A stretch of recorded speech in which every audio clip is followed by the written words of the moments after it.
The data released over the European session, what's caught your attention in Europe this morning? Okay, well, there are a few interesting data points today. The one that's took my eye, first of all, Swiss producer and import prices, measure of inflation in the Swiss economy, or in this case, not inflation, deflation, in fact, in the Swiss economy. So it's the figure for May, so year-on-year read down 6% versus the prior 5.8. Or basically, what we're seeing is continuing deflationary pressure within Switzerland. Central bank is trying to talk up. Yeah, exactly. Trying to defend the currency, trying to improve the quality of the economy, but it's a tricky business for them at the moment.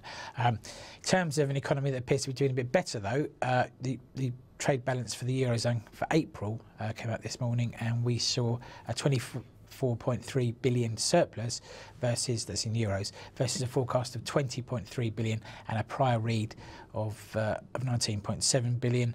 The surplus is up from around 14.9 billion just over a year ago in April 2014. It's what you'd expect to see, really, with the euro having spent much of that time weakening, and obviously therefore making exports more attractive to foreign buyers. What we might look for going forward is perhaps the import number to pick up, as well as if QE works and the European economy, internal economy, gets going and starts generating demand again. But that's probably for the future. For the moment, though, I think the powers that be in Frankfurt will be very pleased with those numbers. Understood. Turning attention to Italy. All right, so CPI, so the Consumer Price Index figures for May there from Italy, year-on-year figures here up plus 0.1% against a forecast of 0.2% and a prior read of plus 0.1%. So an inflation undershoot in Italy, at least by this measure, just showing that it's still a 2 or 3 speed Europe, and you're not getting a unified pattern across the board there at all.